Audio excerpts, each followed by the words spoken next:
buenas tardes. Buenas tardes. Como siempre voy a esperar que se conecte alguien. Me dejan un like cuando haya alguien conectado. Quiero darles la información de los casitos que estoy subiendo en los posts. Y me pareció que la mejor forma sería así, hacer un video, hacer una directa, porque a veces los posts traen confusión en el sentido de que a veces no se sabe cuál es el paciente que se está comentando. Cuando alguien es conectado, que me deje un like, por favor, que no veo si hay alguien conectado, y compartan la directa. Buenas tardes a los que se estén conectando. Pasen un comentario, denme un like para saber y empezar a decir lo que quiero decir hoy con mi directa. Sí, ya hay una conectada. Sí, Benítez.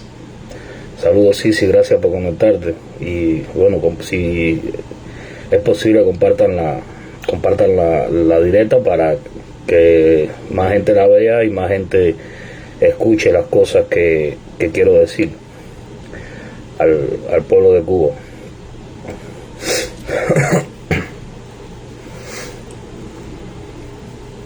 Buenas tardes para todos, buenas tardes. Por favor, compartan la directa.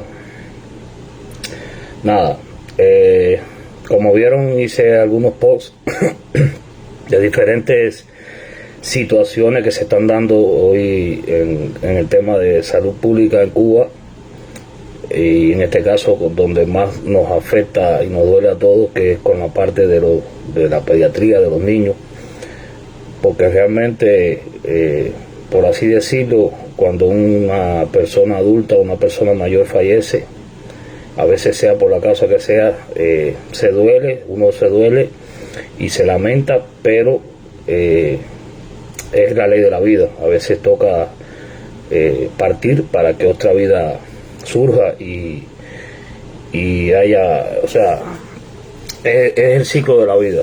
Pero no es cuando un niño fallece es algo duro, algo que realmente toca la fibra de cualquier ser humano, porque es un angelito que llegó a la vida, que no sabía prácticamente no sabía nada de la vida, y entonces es duro cuando esto está sucediendo, que repito, no es cuestión de una ideología comunista o ideología anticomunista, es algo de humanidad, es algo de humanismo, y realmente yo lo tengo que decir, en 15 años que llevo de médico, se habían dado situaciones, por supuesto, he visto de todo dentro de los hospitales de Cuba, pues trabajaba en un hospital, pero jamás había visto tantas situaciones tan seguido y tantas negligencias y tanta falta de todo las cosas que se está viendo hoy en día en los hospitales de Cuba. Es duro decirlo, no voy a ponerme en contra de ningún colega, de ningún médico, porque realmente es antiético, ¿no? Pero realmente hay veces que uno tiene que saber la posición y la conducta como ser humano, y no ponerse en el lugar de una bata blanca, en el sentido ese de que lo que está mal hecho está mal hecho, y no importa lo que se diga, lo que se haga, y hay que combatirlo.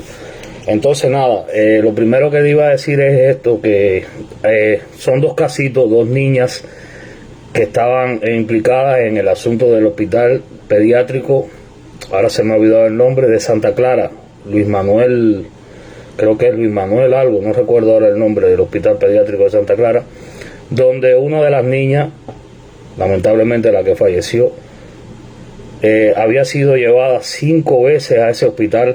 La ingresaban, le daban de alta, con diarrea, fiebre, o sea, sintomática totalmente. Y esta niña la mandaban para la casa, cosa que está sucediendo muy frecuente hoy en Cuba. Todos los niños, todos las personas están llegando enfermas a los hospitales y están siendo devueltos para su casa, no están siendo ingresados. Una, porque el hospital no tiene los recursos médicos para atender a esos pacientes. Dos, porque los hospitales están colapsados de pacientes con dengue. Y tres, porque los hospitales están sobreinfectados. Ahí en los hospitales un paciente entra por una cosa y si logra salir, sale con 10 cosas más. Porque por lo general, el que cae en un hospital hoy en día tiene un 99,9% de fallecer. Entonces, esta niña fue ingresada ya como a la quinta vez que fue llevada para el hospital. La ingresaron con un diagnóstico de una neumonía complicada.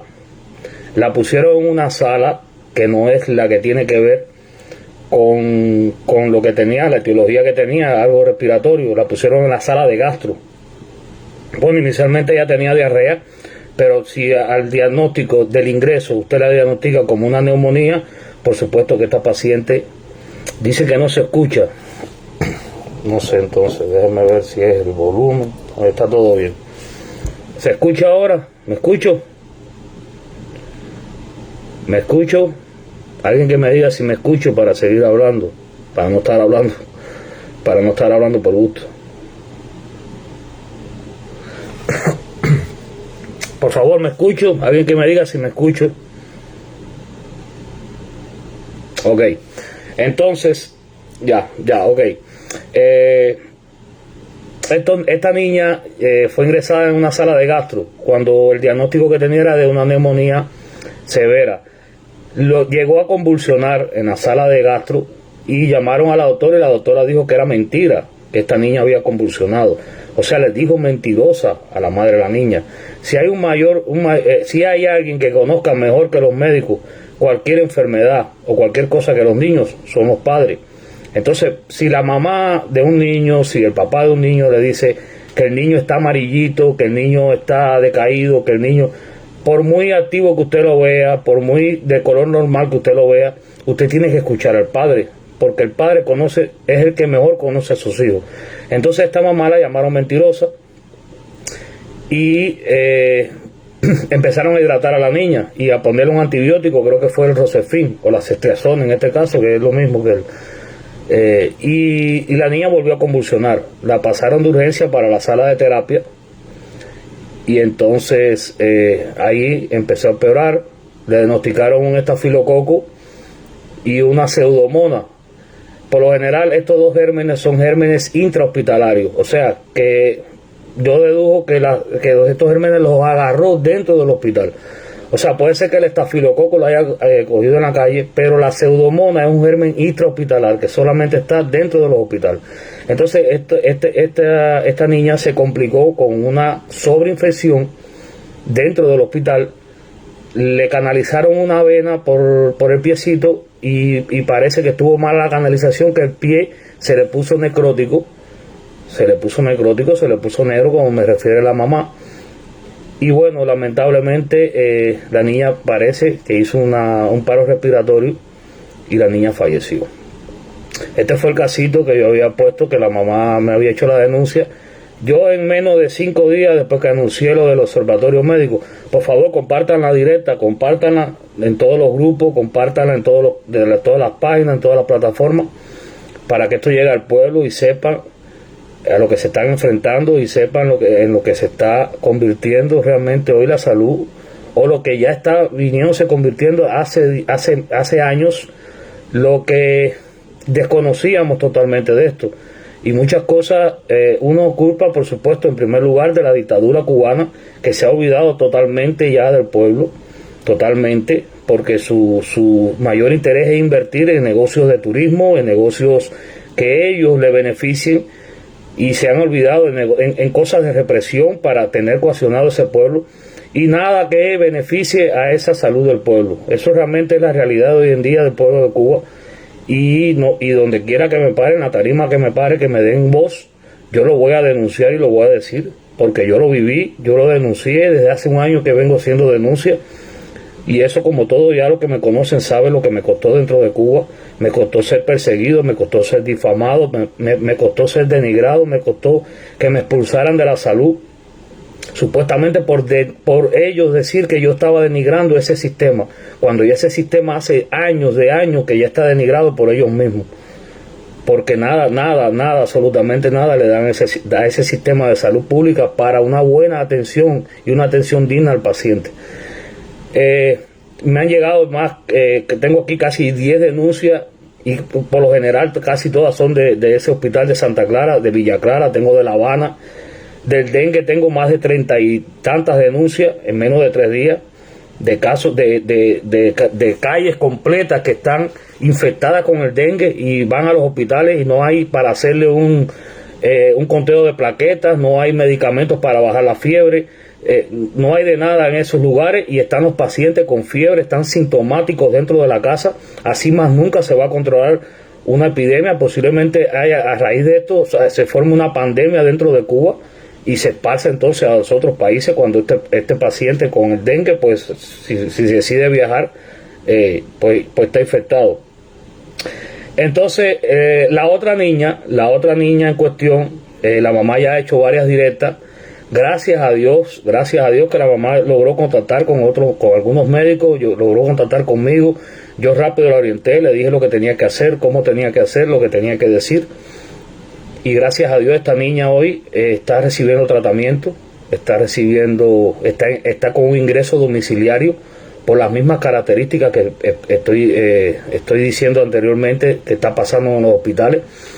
Y la mamá me refirió hoy que la niña se encuentra con mejor semblante, más activa, o sea, la tos se le ha vuelto más productiva, porque esta mamá fue con su niña también 3 o 4 ocasiones al hospital con un rayo X positivo a una neumonía, posiblemente con líquido en el pulmón, por así decirlo. Y los doctores de esos hospitales decían que no tenía nada y la mandaban para la casa. La niña con fiebre de 39 grados, la niña con tos intensa, con decaimiento marcado, con pérdida del apetito. Entonces, parecido al mismo cuadro anterior. Entonces estas son cosas que hoy en día son realmente son inexplicables, es la palabra a decir, porque el médico, yo no soy el mejor médico, pero tampoco me considero el más incapaz. Y realmente antes, como cuando uno trabajaba como médico allá en Cuba, uno siempre había una frase que decían nuestros profesores que hoy en día decidieron emigrar, la mayoría, el que no está jubilado y el que no simplemente colgó su bata para no ser cómplice de ese sistema en decadencia que está hoy ha dejado abandonado a su pueblo. Y bueno, esos profesores decían que es mejor pecar por exceso que pecar por defecto. O sea, totalmente siempre, un niño o una embarazada, eso es el PAMI, caballero, el Programa de Atención Materno-Infantil, que llegue con cualquier sintomatología, que usted vea que el cuadro puede agravarse, ese paciente hay que ingresarlo, a ese paciente hay que ponerle, por lo menos dejarlo en observación. Usted no puede mandarlo para la casa, porque puede complicar. Y gracias a Dios este paciente, esta niña, está ahora con ingreso domiciliario y vamos a rezar que el medicamento empiece a hacer efecto, el antibiótico. Al final le pusieron lo que le di a la mamá, que en este caso fue acitromicina, y espero que la niña mejore. Realmente Dios sabe que las cosas se hacen con fe y espero que la niña mejore. También todo esto, a raíz de esto, les voy a hacer una anécdota para que vean hasta qué lugar llegan a veces los comunistas, ¿no? Porque una vez, cuando yo empecé a hacer las denuncias, empecé a hacer todo este tipo de cosas contra la dictadura, ¿no? A denunciar todas las cosas que pasan dentro de los hospitales, que pasan dentro de los policlínicos, cosas que todavía hace un año para acá son pocos los médicos que han tenido realmente los testículos para hacerlo, porque esta es la realidad. Plantarse ante un directivo y exponerle las causas de por qué los pacientes están falleciendo y por qué los pacientes deben recibir una mala atención del médico, cuando el médico realmente lo que está dando la cara ahí solamente. Pero bueno, ya llegará el momento que estos colegas tengan los testículos y se planten y exijan sus medicinas, exijan sus recursos para darle una buena atención a ese pueblo, porque realmente son los que están dando la cara y al final la soga revienta por el eslabón más débil y al final la culpa es de ese médico por sentarse en un lugar sin recursos para trabajar, darle la cara al paciente y el paciente fallece por su culpa. Y entonces ahora la dictadura se limpia las manos, el sistema se limpia las manos, porque el que atendió al paciente fue usted, no fue el sistema. El sistema lo único que se encarga de decir es mentir y manipular la mente de la población, y al final usted es el que va a cargar con esa muerte, sin tener los recursos y sin tener nada para poder salvarle la vida a ese paciente, porque solo de humanismo no se puede salvar la vida de un paciente. Entonces, la anécdota que quería contarle, cuando yo empecé todo esto, la seguridad del Estado allá en Cuba, ellos siempre es un patrón que ellos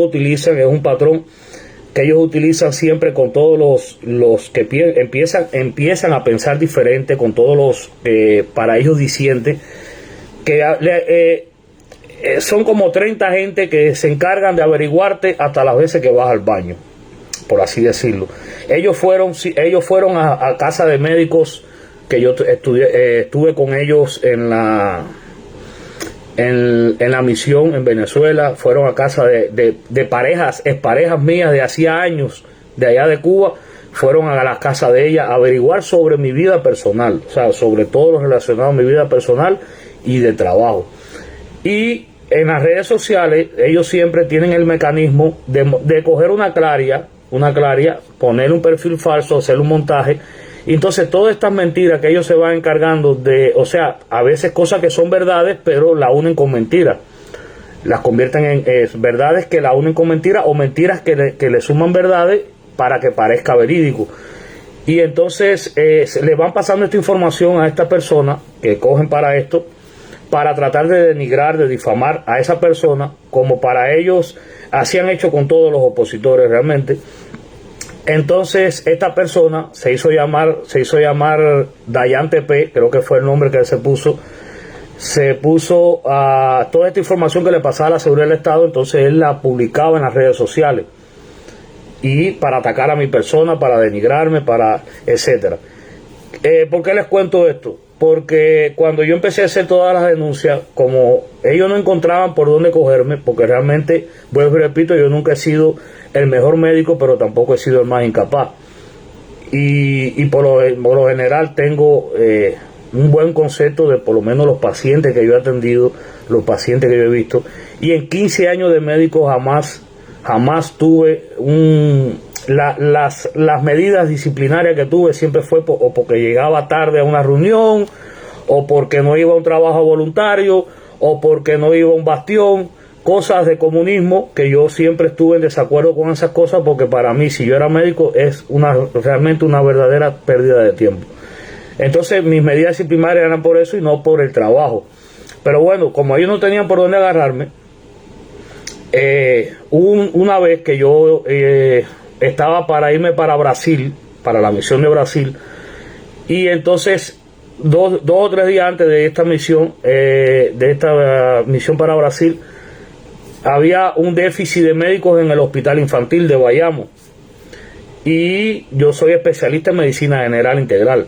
Bueno, ese día la jefa mía de asistencia médica del policlínico me comunica de que necesitan de un especialista en MGI para servir como pediatra allá en el infantil, o sea, para hacer una guardia médica. Yo siempre, eso tampoco me lo pudieron agarrar, porque yo siempre, si había que irse para La Habana a combatir el dengue, yo iba para La Habana. Yo era el primero que daba el paso al frente. Si había que irse para lo que fuera de tema médico, yo siempre era el que estaba a disposición en primera fila para estar al lado del pueblo, ayudándolo a cualquier cosa de esta. Y bueno, me dijeron eso, y yo dije, bueno, está bien, yo voy a la guardia. Si es que no hay médico para cubrir ahí, pediatras, yo voy y me siento y yo atiendo normal, pero sí con un especialista al lado, o con un residente de pediatría, por supuesto. Bueno, yo llegué ese día y la niña, como a las 7 de la noche más o menos, me llegó una mamá con una niña con una insolación. ¿Por qué digo que es una insolación? Porque la mamá llegó, me decía que me refirió que la niña estaba haciendo fiebre. Yo le puse el termómetro y la niña no tenía fiebre, tenía la temperatura normal. Le hice todos los complementarios y todo estaba normal. Y la mamá me comunicó que había llevado a la niña al río por la tarde. O sea, que el papá había llevado a la niña al río por la tarde. Y ya yo la deduje, la niña tenía 7 años. Gretchen, coge el teléfono. La niña tenía 7 años y yo deduje que, por supuesto, que era una insolación debido a la cantidad de sol que agarró en el río. Nada, al hacerle todo el examen, le examinó la amígdala, no tenía amigdalitis, no tenía nada. Simplemente se lo comunico a la mamá, le explico a la mamá lo que era una insolación. Y entonces la mamá ya antes de irse me enseña que la niña tenía una lesión aquí en la mano, como una heridita, que estaba media rojiza. Yo le digo, le explico, mamá, mira, no tenían que haber llevado a la niña así al círculo, le digo al río, porque por ahí puede entrar un germen, puede infectarse, etcétera, etcétera. Pero bueno, si era así por la tarde, por supuesto que por la noche la causa de la insolación o la causa del aumento de la temperatura corporal no era eso. De todas formas, yo ni lento ni perezoso, como siempre digo, es mejor pecar por exceso que pecar por defecto. Se lo comunico al especialista, a la pediatra. Le digo, mire, doctora, esta niña me llega así por esto, y ella me dice, indícale esta cosa, esto y esto, y yo se lo indiqué. Y no obstante eso le digo a la mamá, si dentro de 2 o 3 días la niña sigue así calentica, que de todas formas eso se le va a pasar hoy, pero si sigue calentica, si empieza a hacer otra patología, o si ve que esa elección se le empieza a complicar, usted la devuelve para el infantil, porque hay que atenderle, porque por ahí puede haberle penetrado un germen. Bueno, resumen, al otro día cuando salí de la guardia, entregué mi hoja de cargo, entregué todos los papeles, y al otro día me fui para La Habana a combatir el dengue en La Habana. Me pasé un mes exactamente en La Habana combatiendo el dengue. Cuando llegué a Bayamo me llaman del policlínico y me cuentan que la niña había fallecido.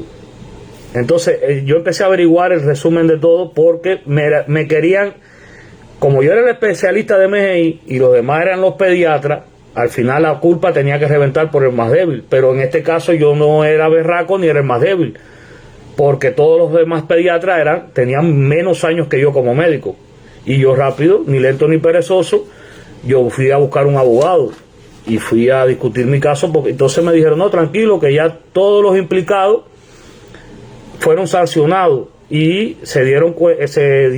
la comisión que se creó para averiguar la muerte de esta niña determinó que usted no tuvo culpa usted no tuvo culpa en el caso. Porque cuando yo fui a averiguar después, porque yo sí fui a averiguar, porque no cuando uno tiene una muerte de un niño en la conciencia, usted más nunca puede dormir tranquilo. Usted no se acuesta en una cama y puede dormir en paz cuando tiene una muerte de un niño en su conciencia como médico. Yo fui a averiguar cuáles fueron las consecuencias que le llevaron a fallecer esta niña. Bueno, a los 2 días después de eso, la niña se le quitó la calentura, por supuesto, pero la niña empezó a complicarse la heridita, se le empezó a agrandar más, se le empezó a poner más roja y empezó a agarrar pus.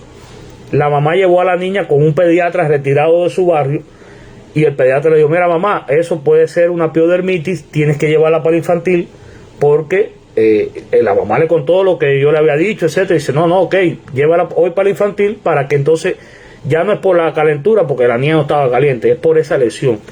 Bueno, cuando la niña llegó al infantil, la ingresaron, cuando vieron la lesión que estaba más complicada, una piodermitis, la ingresaron, pero la ingresaron en el pasillo, no la pusieron en una sala, no la pusieron en la sala de piel o de dermatología, la pusieron en el pasillo frente con frente a la sala de terapia intensiva del infantil.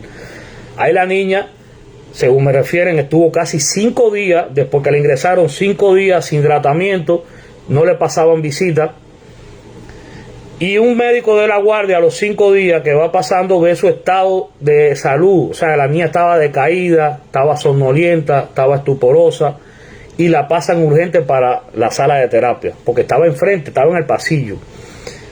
Y la niña dentro de la sala de terapia le hacen otro examen y tenía también estas mismas cosas. Había agarrado una pseudomonas, había agarrado un estafilococo, etcétera, etcétera. Y al final la niña le entró un paro respiratorio, le dio un paro cardiovascular, le hicieron como 20 reanimaciones y la niña falleció. ¿Por qué le hago esta historia, esta anécdota? Porque realmente hoy en día cuando yo hago una denuncia, cuando yo hago cualquier cosa que tenga que ver con el tema de salud, con el tema de niños, pues por todo aquel que vio esa difamación de mi persona, porque este agente de la seguridad que se encargaron de esto, ¿no? Entonces él puso la muerte de la niña, pero puso que yo era el culpable, que yo había asesinado a la niña. Entonces todo aquel anormal, anencefálico, mononeuronal, que se creen las mentiras de estos agentes que no tienen otro nombre, que por eso es el odio a veces que uno crea, porque nos dicen los odiadores, pero realmente son ellos los que crean que uno tenga ese odio a ese tipo de personas tan bajas, tan inescrupulosas, que caen en estos detalles, caen en estas cosas, difamar y mentir de una persona para denigrar a la persona como tal. Y entonces él hizo esta publicación, y entonces todo aquel que leyó esa publicación, que no me conocía, por supuesto, pues entonces hoy en día me ataca. No, porque tú tuviste también la muerte de una niña, o sea que como para que yo me calle, para que no denuncie, para que no diga las cosas. No, porque tú también tuviste la muerte de una niña y asesinaste a una niña, porque no tienes moral para hablar. Y entonces digo esto aquí, lo voy a dejar en público, lo voy a dejar aquí en mis redes sociales, este video lo voy a dejar aquí, para que todo aquel que se interese en averiguar, en indagar en esta cosa que yo estoy diciendo ahora, ahí está público.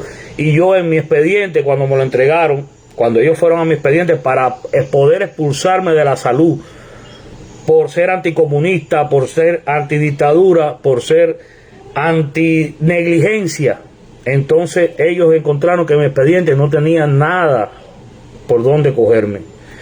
Y entonces empezaron a denigrarme, que si yo estaba gordo, que hasta homosexual me dijeron, que si yo era homosexual, que si yo era un llorón, que si yo era, toda esta difamación, que si yo era racista. O sea, porque ellos en su psicología, ellos se proyectan.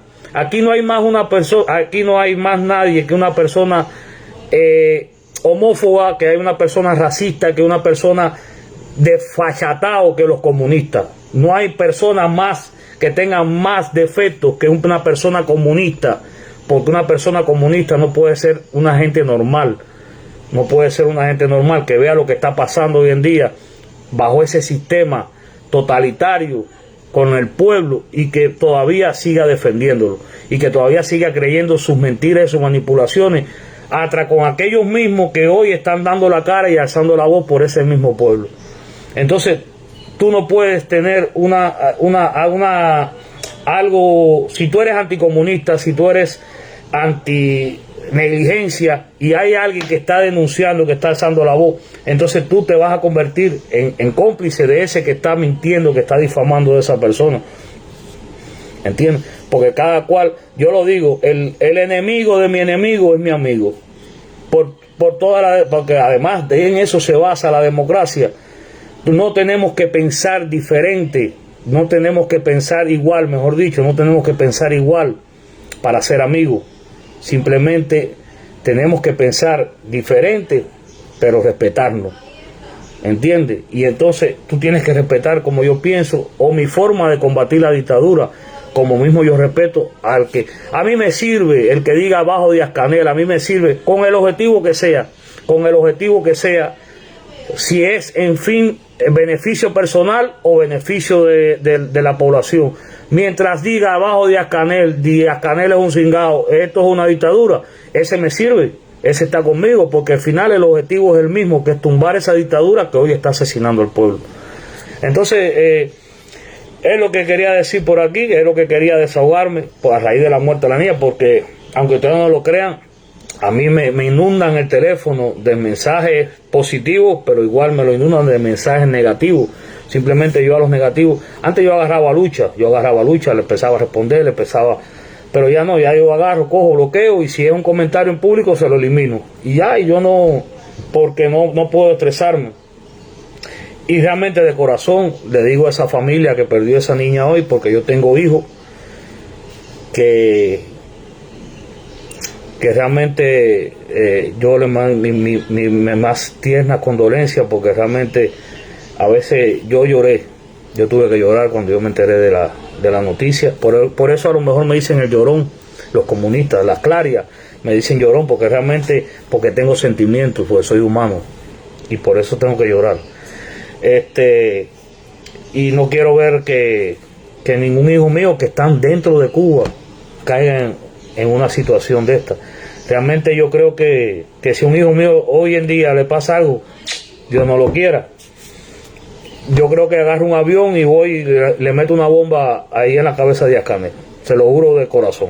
O me voy para frente a la ONU, y hasta que no haya una invasión ahí humanitaria, no sé, que llegue las medicinas, un canal humanitario, que haya algo que llegue a ese pueblo, las medicinas que necesitan, medicinas que hay y la están exportando para otros países, la están vendiendo en otros países, y al final está el pueblo sin medicina, está la gente sin muriendo, y ese dinero de que venden las medicinas, ¿para qué lo están cogiendo? Porque no hay corriente, no hay comida, no hay medicina, no hay agua, entonces, y la gente todavía sigue diciendo que están avanzando y que eso nos duele. A mí me duele, sí me duele ver mi frío lleno de comida y que mis hijos estén pasando hambre en Cuba.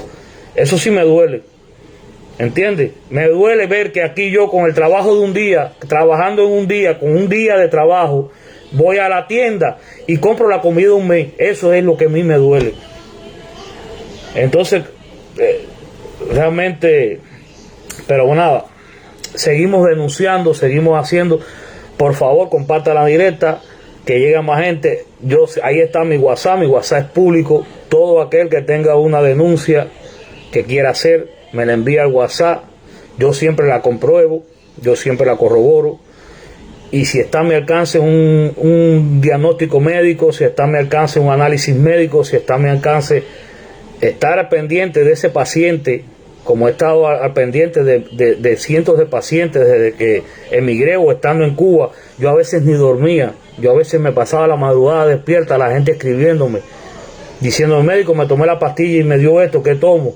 Otro me escribía: médico, estoy trancado, no puedo orinar, ¿qué hago? Y así, y yo a veces no dormía, y hoy que estoy aquí en libertad, a veces no duermo, porque estoy pendiente de todas las personas que dentro de Cuba tienen hoy una necesidad. Y no es que me haga el más humanista ni el más voluntario, es que soy yo, es que es mi forma de ser así, de vocación. Soy así, no puedo ser de otra forma, no puedo hacer. Y me siento identificado por eso. Pero además de eso, para demostrar la dictadura, de que en todos estos países, de que en los países democráticos, en los países de libertad, se mide a la gente por su intelecto, por su capacidad, y no a la gente por su ideología. Como ellos, que tienen analfabetos dirigiendo empresas, que tienen energúmenos con una bata blanca porque fueron al bastión y cantaron en la FEU. Y esos son los que están atendiendo hoy al pueblo de Cuba, y esos son posiblemente los que mañana atienden a mis hijos. Todavía quedan gente buena, todavía quedan buenos médicos, y igual o mejores que yo. Todavía los quedan porque los hay como yo, que los conozco, humanistas, pero es que no pueden hacer nada si no tienen. Y esos médicos, por vergüenza, están entregando la baja, están pidiendo la baja, están colgando la bata, porque es mejor tener vergüenza y morir con dignidad que seguir sirviendo y siendo cómplice serviles de una dictadura que dejó sin atención al pueblo. Entonces nada, mi gente, vuelvo y repito, las denuncias, todo lo que tenga, Observatorio Cubano de Salud. Todo lo que yo pongo, por supuesto, es aprobado por los que me lo envían. Si usted me envía una denuncia y usted no quiere que yo la publique, no quiere que publique una foto, no quiere que publique esto, usted me lo dice y yo simplemente no la publico, la archivo, porque todo se está archivando. Todo esto va a pasar a mano de la Organización Mundial de la Salud, va a pasar a mano de la OMS, de la OPS, va a pasar a mano de aquí del Senado, de todos los senadores en Estados Unidos, porque algo que hay que hacer respecto a Cuba. Si hay que invadir humanitariamente a Cuba, se va a invadir, porque ese pueblo no puede seguir así desamparado. y esa dictadura seguir mintiendo y manipulando al mundo y mandando médicos para México y mandando médicos para Venezuela, siguiendo robándole a todos esos países, porque lo que lo están es robando, porque en Venezuela no se está atendiendo a nadie, porque no hay medicina tampoco, y las que había se enterraron para tapar los médicos, los pacientes que uno ponía en recargo, para cobrar más. Entonces lo que le están es robando a Venezuela, 20 años llevan chupándole la teta a Venezuela. Pues yo fui cómplice de cuando de Venezuela, y ahora van a querer chuparle las riquezas y la todo a México, a través de su presidente, que es cómplice de esa dictadura, y él lo sabe, pero quiere infiltrar allí a los militares médicos, porque son médicos militares, quieren infiltrarlo allí para hacer lo que se hizo en Venezuela, un cambio de la mentalidad ideológica de las personas de ese país, hacer política en México. A eso es lo que van los médicos allí. Entonces están dejando en Cuba los estudiantes de sexto año, los residentes, y los demás han pedido la baja o simplemente se han emigrado. Aquí yo me he topado médicos que hacía años no los veía aquí en Estados Unidos, y están trabajando de enfermeros, están trabajando de médicos. Aquí sí se gradúan de médicos, porque aquí los estudios, para que se quiten la careta ya a todo el mundo, aquí los estudios se pagan, pero hay estudios que te lo dan de crédito. Si la carrera vale hacerla en $60,000, esos $60,000 te lo da el gobierno, te lo dan un crédito, usted la paga, y cuando se gradúa, entonces cuando se gradúa usted comienza a pagar ese préstamo en crédito que le dieron. Un médico aquí en 6 meses paga. Entonces nada, mi gente, un abrazo, estoy a toda la disposición, las 24 horas del día. Si estoy trabajando, pues simplemente cuando salga de trabajar o cuando veo los mensajes, los reviso y los archivo. Todo se está archivando, todo se está guardando. Yo voy a presentar un informe en la Fundación de los Derechos Humanos. Voy a presentar un informe a todos los niveles que tenga que presentarlo. Pero la situación en Cuba debe cambiar. Debe cambiar antes que se acabe este año o antes que haya un holocausto de muertos allí, porque realmente lo que está pasando hoy con la situación en los infantiles, con la situación por mal manejo de los protocolos médicos, por mal manejo, por negligencia del mismo sistema. Entonces lo que está pasando con el dengue también, estas cosas, hasta que haya un holocausto, fíjate que al final yo le estoy haciendo hasta un favor cuando tú vienes a ver la dictadura, porque si por mí fuera, cuando ocurre ese holocausto, ellos van a estar perdidos. Pero bueno, yo no pienso, vuelvo y repito, yo me pongo en ese lugar humanista y pienso primero en mi pueblo, en esas personas que están muriendo, que están sin atención médica, y al final, aunque sea por salvar ese pueblo, y la dictadura, pues ya la dictadura estará en manos de Dios y en manos de las leyes cuando un día aquello se caiga, por sus mentiras y sus manipulaciones. Nada, un abrazo, un beso y estamos en contacto. Patria y libertad.